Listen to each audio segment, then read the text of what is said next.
Ipinakita ni Xu Jingming ang kanyang master-level lightning technique at ipinaliwanag na natutuhan lamang niya ito dahil sa tingin niya ay nakakatuwang gamitin.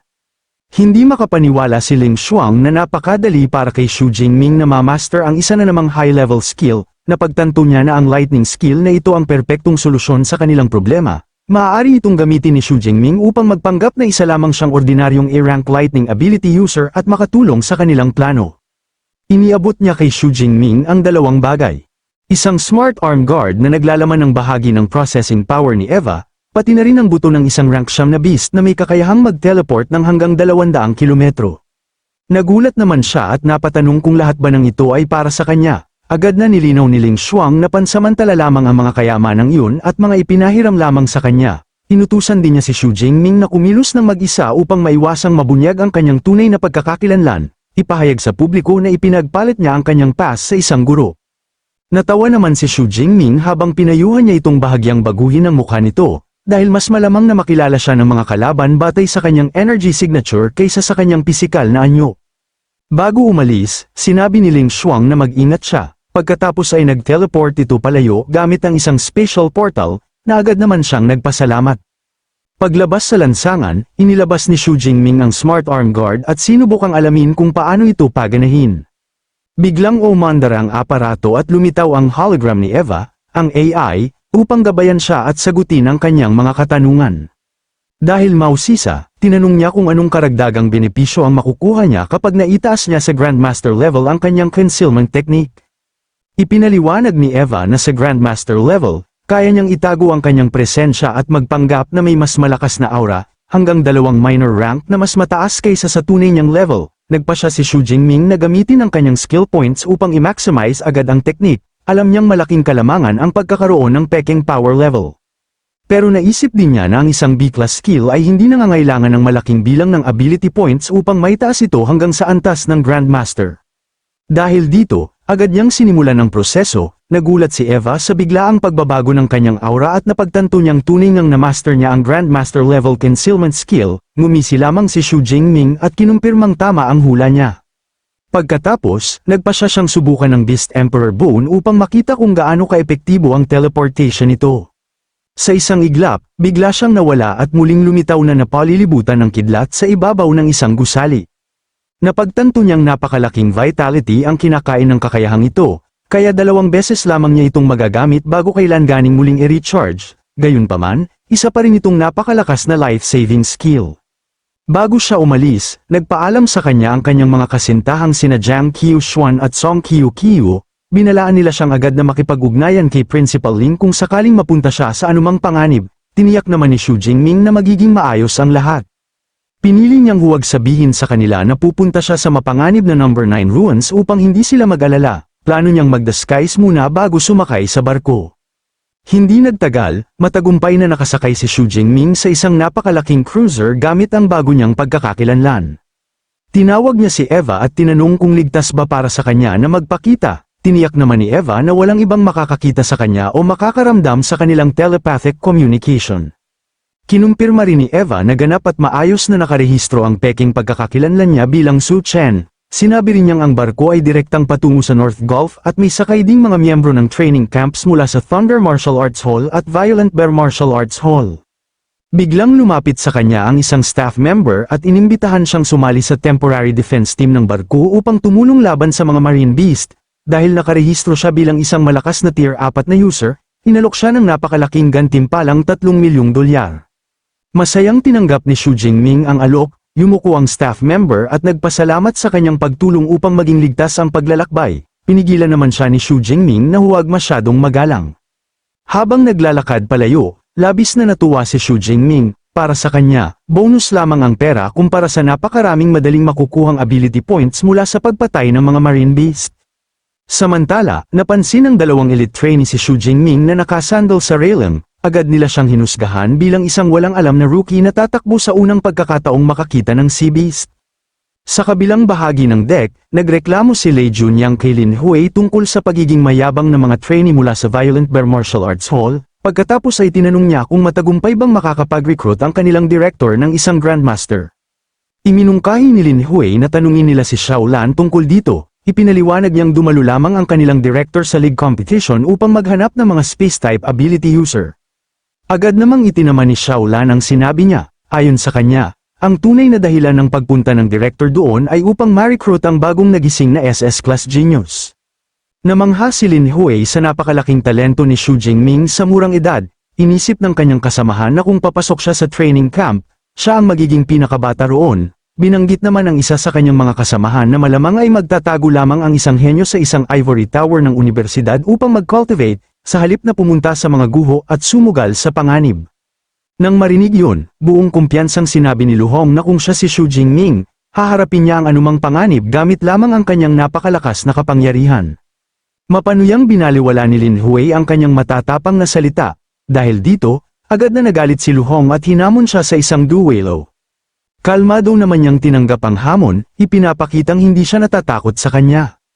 Samantala, mula sa malayo ay pinapanood sila ni Xu Jingming, napansin niyang napakatindi ng tunggalian sa pagitan ng dalawang pangunahing martial arts hall. Lumapit naman ang security captain ng barko na si Liang Quan upang batiin at pasalamatan ang lahat ng voluntaryong sumali sa Temporary Defense Squad. Batay sa lakas ni Liang Quan, tinansya ni Xu Jingming na nasa peak tier 7 ito. Napagtanto niyang malamang ay napakalaki ng bayad sa security squad para maakit ang mga ganitong kalalakas na eksperto. Hindi pinansin ng ibang guards ang pasasalamat ng captain at sinabi nilang ang pagprotekta sa barko ay para rin sa sarili nilang kapakanan. Iniwan sila ni Liang Quan upang siyasatin ang barko, habang buong kumpiyansang nangako ang temporary guards na mapapanatili nilang ligtas ang barko. Habang lalong naglalayag ang barko patungo sa malawak na karagatan, napansin ni Xu Jingming ang biglaang pagdami ng mga marine beast na lumalangoy sa paligid nila. Isang napakalaking grupo ng mga beast na kahawig ng swordfish ang pumilibot sa barko. Agad na natakot ang mga mayayabang na rookie na kanina pa nang mamaliit kay Xu Jingming. Gumawa sila ng mga palusot tungkol sa bigla nilang pagkahilo sa dagat at mabilis na tumakbo palayo sa deck upang magtago sa loob ng kanilang mga cabin. Kalmadong pinanood ni Xu Jingming ang nag-uumapaw na mga beast. Malaki ang tukso niyang magpakawala ng napakalaking condensed lightning ball sa tubig para lamang makita kung gaano karaming ability points ang makukuha niya. Nang umahan ang mga nilalang mula sa dagat, nagulat siya. Pagkatapos ay biglang tumalon mula sa tubig ang napakaraming mababangis na beast at direktang umatake sa barko. Agad silang nakilala ni Eva bilang flying sea swordfish na nasa paligid ng tier 3. Ipinaliwanag niyang ang pangunahing sandata lamang ng mga ito ay ang matatalas nilang ilong. Dahil sa biglaang pag-atake ng napakaraming tier 3 beast, nataranta ang mga natitirang trainee sa deck at nagsimulang maghanda para sa isang mahirap na laban. Sa halip na matakot, natuwa si Lu Heng. Hinugot niya ang kanyang sandata, sabik na gamitin ang laban upang maalis ang kanyang pagkabagot. Agad namang pinaapoy ni Lin Hui ang kanyang fire aura upang aipakitang hindi magpapatalo ang Thunder Martial Arts Hall. Hinamon niya si Lu Heng sa isang friendly competition upang malaman kung sino sa kanila ang makakapatay ng mas maraming beast. Masayang tinanggap ni Lu Heng ang hamon, na hindi siya natatakot sa kanya. Sakto namang sabay-sabay na sumugod ang napakalaking grupo ng swordfish patungo sa deck. Ngunit bago pa man sila makakilos, humakbang si Xu Jingming at bumuo ng isang napakalaking kamay na gawa sa purong kuryente. Hinablat nito ang malaking grupo ng mga beast habang nasa himpapawid pa ang mga ito. Pagkatapos, nagpakawala siya ng napakalaking lightning explosion na agad na nagpasabog at nagpawi sa buong grupo. Natigilan sina Lin Hui at Lu Heng sa sobrang lakas na ipinakita niya. Hindi mapigilan ni Lin Hui na magtaka kung paano nagawang malampasan ng isang ordinaryong tier 4 na lightning user ang kanyang sariling attack range. Samantala, napagtanto ni Lu Heng na si Xu Jingming pala ang parehong lalaking kanina ay mapanuyang itinuring ng kanilang martial arts hall bilang isang walang alam na rookie. Nagsimulang magtawanan ng ibang trainee at tuksuhin si Lin Hui dahil inagaw ni Xu Jingming ang kanyang mga kill. Gayunpaman, kumpiyansa silang marami pang beast ang darating upang makakuha rin sila ng sarili nilang points. Hindi pinansin ni Xu Jingming ang kanilang usapan, sa halip, tiningnan niya ang system panel at napangiti nang makita niyang halos 3,000 ability points ang nakuha niya mula sa isang grupo lamang ng mga beast. Mas lalo silang nasabik na makakita pa ng mga bagong alon ng swordfish. Biglang muling tumalon mula sa tubig ang napakalaking grupo ng swordfish at sumugod patungo sa barko. Sabik na patunayan ng kanyang sarili, inihanda ni Lin Hui ang kanyang fire magic habang hinihintay ang mga beast na makapasok sa kanyang 70 meter strike range. Sa tabi niya, mahigpit na hinawakan ni Lu Heng ang kanyang espada, determinado ring huwag magpatalo kahit mas maikli ang kanyang attack range. Ngunit bago pa man sila makakilos, muling bumuo si Xu Jingming ng isang kamay na gawa sa kidlat, sa isang iglap, napawi niya ang buong grupo ng mga beast. Nabigla si Lin Hui, hindi niya maunawaan kung paano nagkaroon ng mas malawak na lightning range ang isang tier 4 na rookie kaysa sa sarili niyang tier 5 fire attacks. Nagsimulang magtalo at magbiro ang ibang trainee, sinasabing masyadong maikli lamang ang attack range ni Lin Hui kumpara sa misteryosong henyo. Mula sa gilid, isang elite trainer ang labis na humanga, napagtanto niyang nakatagpo sila ng isang pambihirang talento habang papunta sila sa Ferosa. Agad siyang lumapit kay Xu Jingming at ipinakilala ang kanyang sarili bilang Teacher Qin Zheng mula sa prestihiyosong Thunder Martial Arts Hall. Inalok niya si Xu Jingming ng pwesto sa kanilang training camp. Lihim na napangiti si Xu Jingming dahil alam niyang personal na siyang na-recruit ng mismong pangunahing pinuno ng kanilang martial arts hall. Magalang niyang tinanggihan ang alok at sinabing wala siyang interes. Labis na nadismaya ang recruiter. Nang tanungin siya ng isa pang guard kung dapat pa nilang subukang kumbinsihin si Xu Jingming, nagkibit-balikat lamang si Qin Zheng at sinabing hindi naman ganoon ka-espesyal ang pagkakaroon ng mahabang attack range kung titingnan sa kabuuan. Pagkalipas ng 8 oras, malapit na ring makarating ang barko sa kanilang destinasyon. Tumingin si Xu Jingming sa malayong baybayin ng Ferosa, napansin ng mga trainee na sa nakalipas na isang siglo, kalahati ng Ferosa ay tuluyan ng nasakop ng mga beast. Dahil dito, napilitan ang bansa na mabuhay bilang isang puppet state ng makapangyarihang Ladi Empire, isa sa pinakamalaki na 6 na bansa. Lumapit si Lin Hui kay Xu Jingming upang formal na ipakilala ang kanyang sarili, umaasang makapagtatag ng bagong koneksyon. Nang marinig ang kanyang alias bilang Su Chen, agad na nagtaka si Lin Hui kung kabilang ba siya sa isang makapangyarihang pamilya sa probinsya. Ngunit maayos na pinawi ni Xu Jingming ang kanyang hinala at casual na ibinunyag na isa lamang siyang solo rogue hunter. Binalaan siya ni Lin Hui na napakahirap mabuhay bilang isang lone wolf at gumawa pa ng isang huling pagtatangka upang kumbinsihin siyang sumali sa kanila. Ngunit kalmadong tumanggi si Xu Jingming, sinabi niyang wala siyang planong sumali sa kahit kanino sa ngayon. Itinanggi niya na hindi siya isang lone wolf ability user. Dahil dito, iginalang ni Lin Hui ang kanyang desisyon, magalang na nagpaalam si Lin Hui kay Xu Jingming at tuluyang umalis. Gayunpaman, agad na nagsimulang magreklamo ang kanyang mga kasamahan tungkol sa kayabangan ng rookie. Pinuri pa nila si Lin Hui dahil sa pagiging sobrang bait nito sa kanya. Binanggit pa niya na normal lamang para sa isang gumagamit ng kakayahan na isang lone wolf ang magkaroon ng kakaibang personalidad, habang pinatigil naman niya sa pagsasalita ang kanyang kasamahan. Hindi nagtagal, ligtas na nakadaong ang barko sa daungan. Iniabot naman ng babaeng staff member kay Xu Jingming ang isang espesyal na bank card na naglalaman ng kanyang gantimpalang 3 milyong dolyar, na agad naman itong tinanggap ni Xu Jingming. Ngayong ligtas na ang kanyang pera, sabik na si Xu Jingming na pumunta sa Zhuchuan City upang hanapin ang mga Civilization Ruin No. 9. Pagdating niya roon, isang napakalaki at futuristic na tore ng Heavenly Limit Martial Arts Hall ang agad na bumungad sa kanyang harapan. Lumabas si Eva at ipinaliwanag na ang martial arts hall na ito ang may ganap na autoridad sa buong bansa ng Ferosa. Nabanggit ni Xu Jingming na kaunti lamang ang kanyang nalalaman tungkol sa bansang Ferosa. Aniya, iisa lamang ang martial arts hall sa buong bansa, ngunit ang nakatayo roon ay napakataas ng katayuan. Biglang huminto ang isang marangyang sasakyan na napapaligiran ng mabigat na seguridad. Mula rito ay bumaba ang isang kaakit-akit na babaeng maikli ang buhok. Suot ang elegante nitong pula at itim na kasuotan. Dahil naramdaman ni Xu Jingming ang kahangahangang lakas nito, naisip niyang isa na itong tier 5 student, ngunit agad siyang binalaan ni Eva na ang babae ay si Ilinka, isang elite S-class summoner at tanyag na holy maiden ng bansa. Namangha si Xu Jingming dahil mas bihira pa ang mga summoner kaysa sa mga space-type magic user, ngunit binalaan siya ni Eva na walang duda na pumunta si Ilinka sa lungsod dahil sa nalalapit na pagpasok sa mga ruin. Ipinaliwanag niya na hawak ng Ferosa ang isang katlo ng limitadong 300 entry pass, ibig sabihin, kailangan nilang bantayang mabuti ang mga elite fighter ng Ferosa habang dahan-dahan itong pumasok sa Martial Arts Hall. Samantala, sa loob ng headquarters ng Martial Arts Hall, nagpatawag ng emergency meeting si Vice Director Chaloff upang pag-usapan ang paglitaw ng maalamat na SS rank genius ng Great Sia.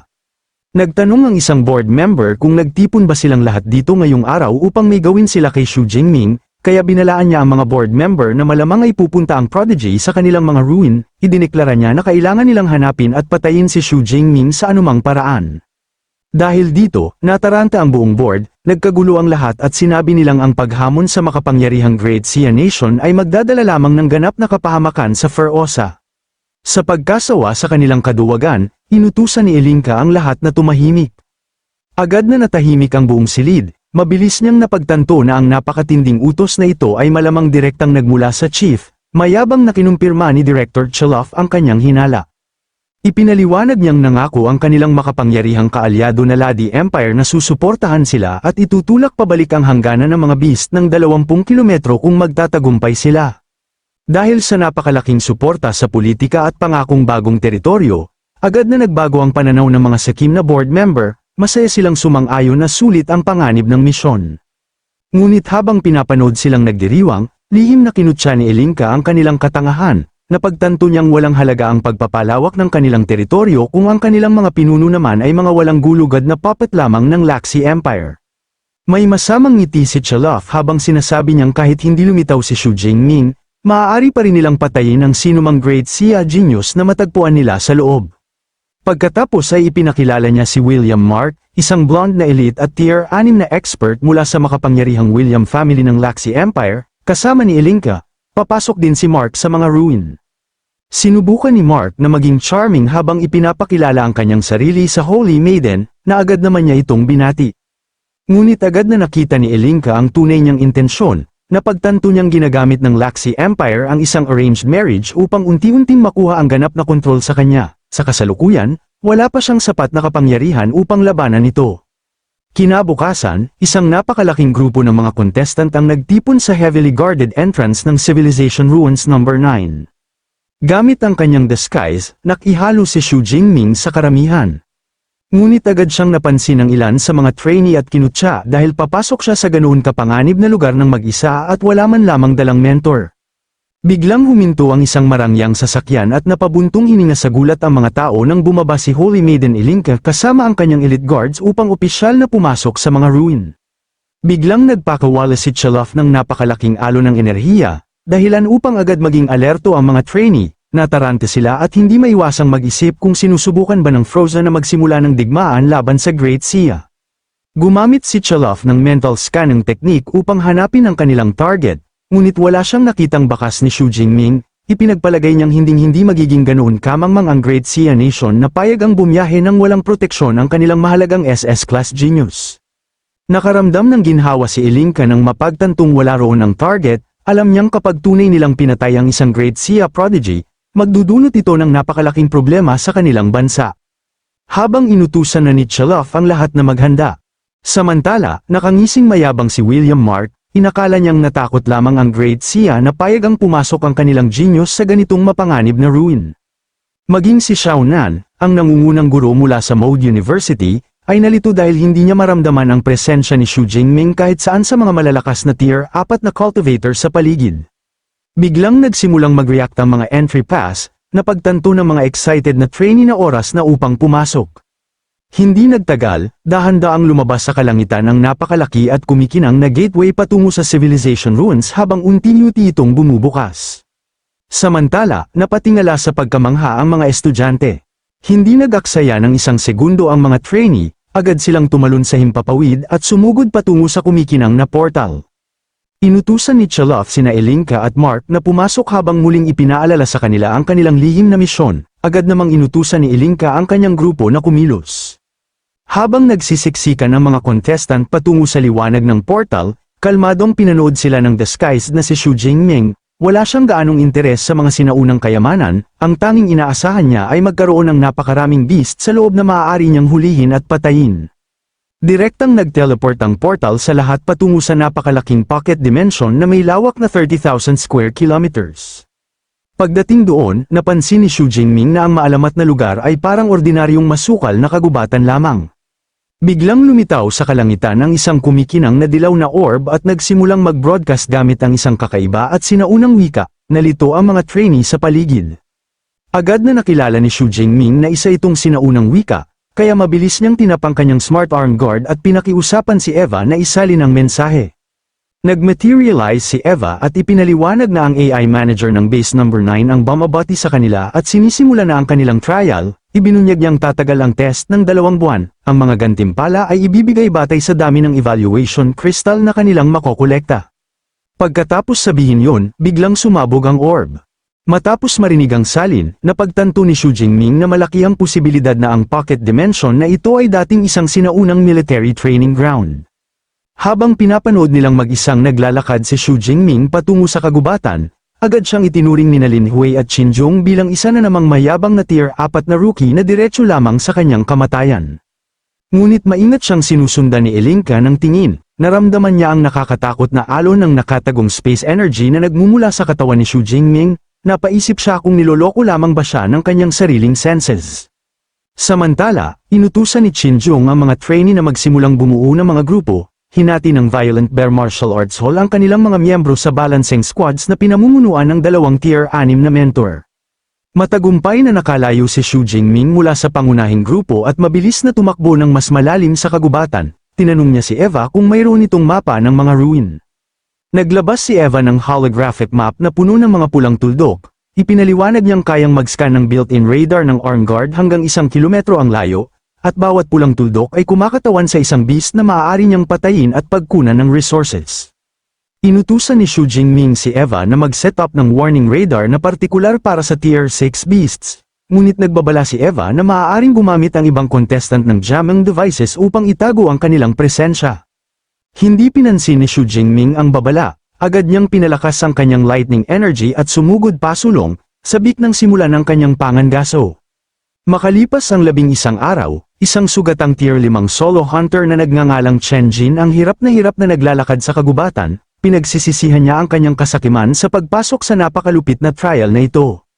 Napagtanto niyang ang mga solo hunter na mababa sa tier 6 na ay para lamang mga madaling target, inakala niyang baka siya na lamang ang natitirang low tier survivor na buhay.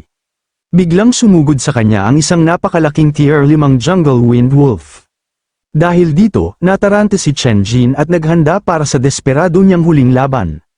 Ngunit sa kanyang matinding pagkabigla, hindi man lamang siya pinansin ng wolf. Sa halip, mabilis itong tumalon lampas sa kanya na parabang takot na takot at tumatakas para iligtas ang sariling buhay. Sa sumunod na segundo, isang napakalaking thunder spear ang tumama sa ulo na tumatakas na wolf at agad itong napawi. Napatigil si Chen Jin sa takot dahil sa nakakatakot na kapangyarihang ipinakita. Mula sa mga halaman ay casual na lumabas si Xu Jingming, hindi makapaniwala si Chen Jin na ang taong sinasabing tier 4 na cultivator ay kayang patayin agad ang isang tier 5 beast. Desperado siyang mabuhay kaya agad niyang iniabot ang kanyang blue evaluation crystal at nakiusap sa misteryosong cultivator na kunin ito kapalit ng kanyang buhay. Ngunit lubusang hindi siya pinansin ni Xu Jingming, mas interesado siya sa pagkolekta ng resources mula sa bagong napatay na beast. Habang ginagawa yon, masayang tiningnan ni Xu Jingming ang napakalaking haul na mahigit 50,000 ability points na naipon niya sa loob lamang ng nakalipas na 11 araw. Napagtanto niyang sapat na sa wakas ang kanyang mga puntos, matapos makumpleto ang pagkuha ng resources mula sa beast, nagpasya si Xu Jingming na kailangan niyang humanap agad ng ligtas at liblib na lugar upang magsagawa ng breakthrough. Samantala, tumakbo si Chen Jin ng buong bilis. Tuluyan na niyang isinuko ang anumang pag-asang makahanap ng treasure at pinili na lamang na bumalik sa exit upang mailigtas ang kanyang sarili. Kalaunan, nakahanap si Xu Jingming ng tahimik na lugar sa gilid ng isang bangin. Pinagamit niya kay Eva ang scanner upang matiyak na walang mapanganib na tier 6 na beast na nagtatago sa paligid. Nang makumpirmang ligtas ang lugar, umupo siya at sinimula ng system upgrade, tiniyak niyang nananatiling lihim ang kanyang Deep Blue system panel, kahit kay Eva mismo. Agad niyang inutusan si Deep Blue na magdagdag ng points, biglang sumabog sa paligid niya ang napakalaking alon ng gintong kidlat, sa tulong ng naipon niyang ability points, matagumpay na na-trigger ni Xu Jingming ang kanyang breakthrough. Sa wakas, umabot siya sa mid-rank tier 4.